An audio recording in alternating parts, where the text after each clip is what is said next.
အားလုံးပဲမင်္ဂလာပါဗျာဒီနေ့ကျွန်တော်တို့လေ့လာကြည့်မယ့်အကြောင်းအရာကတော့မြန်မာနိုင်ငံထဲကကြောက်စရာအကောင်းဆုံးနေရာတွေပြီးတော့တမိုင်းကျောင်းနဲ့ရောရက်နေတဲ့၆ချားပွဲဟာဒန္တာရီတွေမကျွတ်မလွတ်တဲ့ဝိညာဉ်တွေအကြောင်းပဲဖြစ်ပါတယ်ကဲရုပ်ပဲစမ်းကြည့်တဲ့ဒီအမောင်ကဘာကြီးတဲ့ကိုအထူးတွားကြည့်လိုက်ကြအောင်ဗျာ စဉ်းစားကြည့်ဗျာညာတန်းခေါ်ရန်အချင်းကြီးရန်ကုန်မြို့ပြင်လမ်းမပေါ်မှာကားမောင်းနေရင်ကားနောက်ချိမှန်ကိုကြီးလိုက်တဲ့အခါတိတ်ဆိတ်စွာနဲ့နောက်ထပ်ခရီးသည်ရောက်အပိုးပါလာတာကိုယူတရမြင်လိုက်ရတယ်ဆိုပါစို့ဘလို့နေမလဲဒါကတက်ဆီဆရာတွေတကယ်ကြုံတွေ့ရတဲ့ဖြစ်ရတယ်နော်ဒါတွေကနန်းလောကသားတွေဟာကျွန်တော်တို့အနီးနားမှာအမြဲရှိနေနိုင်တယ်ဆိုတာကိုသက်သေပြနေတယ်လို့ပါပဲဆိုတော့ကျွန်တော်တို့မြန်မာရိုးရာယုံကြည်မှုတွေမှာအထင်ရှားဆုံးသဘောတရားတစ်ခုဖြစ်တဲ့တရေဆိုတဲ့အယူအဆကိုအရင်နည်းနည်းပြောကြည့်အောင်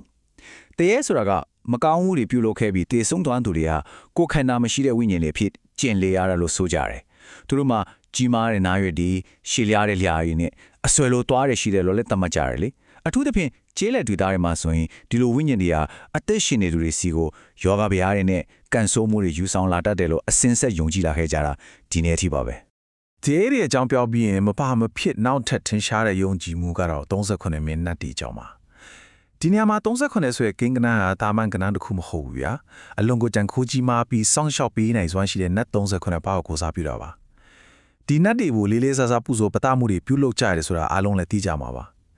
တကယ်လို့များမလေးမစားလုပ်မိမယ်ဆိုရင်သူတို့ရဲ့ကာကွယ်စောင့်ရှောက်မှုကနေအတန်နိုင်ပေးနိုင်တဲ့အထိပြင်းထန်တဲ့ဒေါသဖြစ်ပြောင်းလဲသွားနိုင်တဲ့သူယုံကြည်ကြပါတယ်ဟုတ်ပြီအခုကျွန်တော်တို့ပထမဆုံးအပိုင်းအနေနဲ့တမိုင်းဝဲအစအောင်လေးစီအားချော့ချားဖွယ်ရပဲ့တင်တန်းနေကြောင်းဆက်ပြီးလေ့လာကြည့်အောင်ဒီလိုတမိုင်းဝင်နေရာတွေဟာခေတ်အဆက်ဆက်မှာသူတို့ရဲ့ကိုယ်ပိုင်၆ချားပွဲရာဇလန်းတွေကိုခြံရထားခဲ့ကြရဗျာပိုကန်ခေတ်ကဆက်လို့ကုန်းပေါင်ခေတ်နောက်ပိုင်းမန်လီနန်းတော်ကိုလိုနီခေတ်ကချင်းချောင်နန်းတော်နဲ့လလရေးခေတ်ဦးဝင်ကြီးများယုံကြည်ပါပ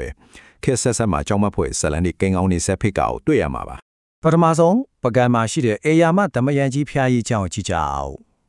ဒီဖျားကြီးရဲ့နောက်ွယ်ကတမိုင်းကတော်တော်လေးရင်လေးစရာကောင်းတယ်ဗျနရထိုမင်းလက်ထက်မှာတိဆောက်ခဲ့တာဖြစ်ပြီးအိုတစ်ချက်နဲ့တစ်ချက်ချအပေါက်လောက်ဟာနေခဲ့ရင်တော့အလုသမားတွေကိုလက်ဖြတ်ပြီးအဖြစ်ပေးခဲ့တယ်လို့မှတ်တမ်းတွေကဆိုပါတယ်။အရင်ထွေးဆုံးခဲ့တဲ့တမိုင်းကြောင်းလာတော့မသိဘူး။ဒီနေ့ခေတ်တိုင်းအောင်လင်းတို့တွေအပြည့်ရှိနေတဲ့မောင်မိုက်နေတဲ့ဖျားလုံးဟောင်းတွေကနေငူကျွေးတန်တွေငီးတွားတန်တွေလို့ကြားရဆဲဖြစ်တယ်လို့အဆိုရှိကြတာပါ။နောက်တစ်နေရာတစ်ခုကတော့ကိုလိုနီခေတ်ဘေတုကာလာလဲရာတစ်ခုဖြစ်တဲ့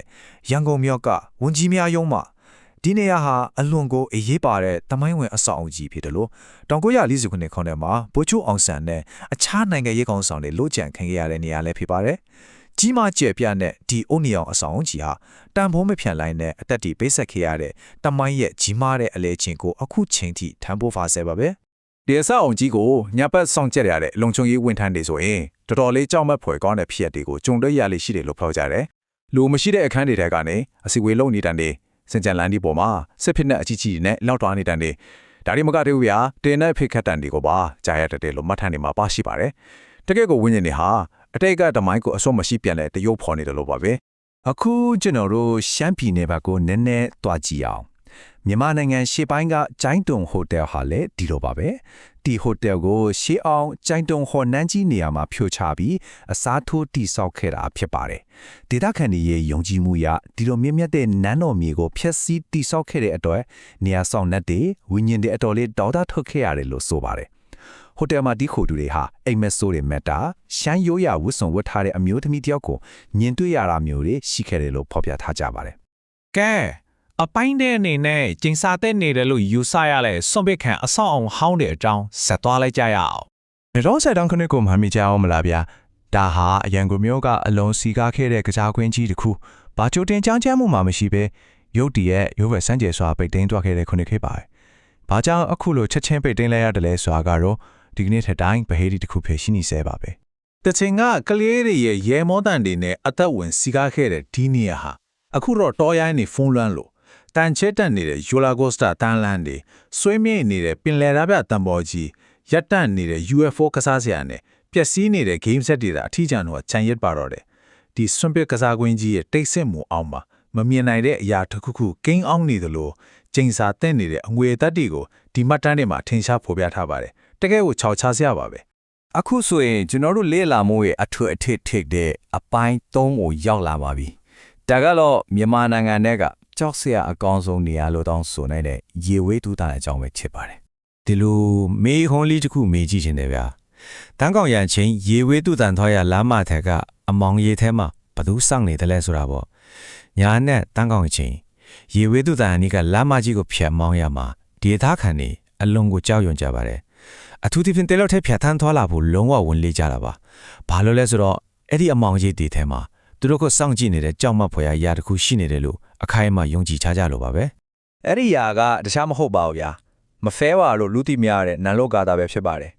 မဖဲဝါဆိုတာသူ့ထံကိုစွန့်ချက်ရတဲ့သူဖြစ်ပြီးပခုံးပေါ်မှာခေါင်းတလားတစ်လုံးကိုထမ်းထားလေးရှိတယ်လို့ဆိုကြတယ်သူမကရက်ခွက်တစ်ခုခုဘက်ကိုလှည့်ချိလိုက်ပြီးဆိုရင်အဲ့ဒီနေရာမှာမကြခင်သေးဆုံးမှုတွေဆက်တိုက်ဖြစ်လာတဲ့ဆိုတဲ့အလုံးကိုကြောက်စရာကောင်းတဲ့ယုံကြည်မှုတစ်ခုရှိနေပါတယ်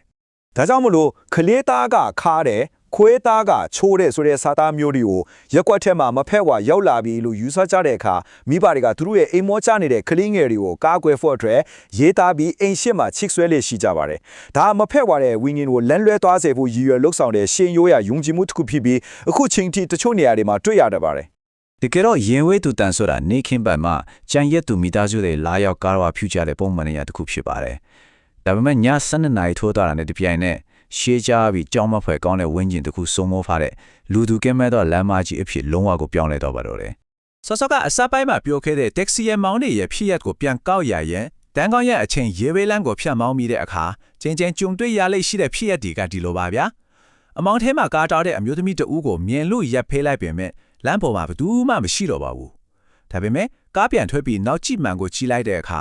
ကားနောက်ခန်းမှာခရီးသည်တဦးထိုင်နေတာကိုရွတ်တဲ့မြင်တွေ့လိုက်ရတာပါပဲ။စဉ်းစားကြည့်ရုံနဲ့တင်ကြက်တီးထားစရာပါပဲဗျာ။ ကဲနောက်ဆုံးအနေနဲ့ဒီမေကွန်းလေးကိုစဉ်းစားကြည့်စေချင်ပါတယ်။တမိုင်းကပျောက်ကွယ်သွားဖို့ညှင်းဆန်နေတဲ့အခါမြန်မာနိုင်ငံရဲ့နေရာအနှံ့အပြားမှာယုံကြည်မှုတွေနဲ့ပေါင်းဆက်နေတဲ့ဒီဖြစ်တွေဟာတကယ်ပဲတန်တိုက်ရည်လား။ဒါမှမဟုတ်တမိုင်းကခြံရစ်ခဲ့တဲ့အမောင်လောကရဲ့အရှင်တကယ်နဲ့အမှန်တကယ်ရှိနေတာလားဆိုတာပါပဲ။ဒီကနေ့လေးလာတဲ့စမှုကွန်းနဲ့တဆင်တမိုင်းနဲ့တန်တိုက်ရည်ကြားကပေါလာတဲ့မင်းကြောင့်ကိုမြင်တွေ့နိုင်လိမ့်မယ်လို့မျှော်လင့်ပါတယ်။အချိန်ပေးပေးကြည့်ရှုပေးတဲ့ကျေးဇူးတင်ပါတယ်ဗျာ။နောက်ထပ်စိတ်ဝင်စားစရာအကြောင်းအရာတွေနဲ့ပြန်လာခဲ့ပါမယ်။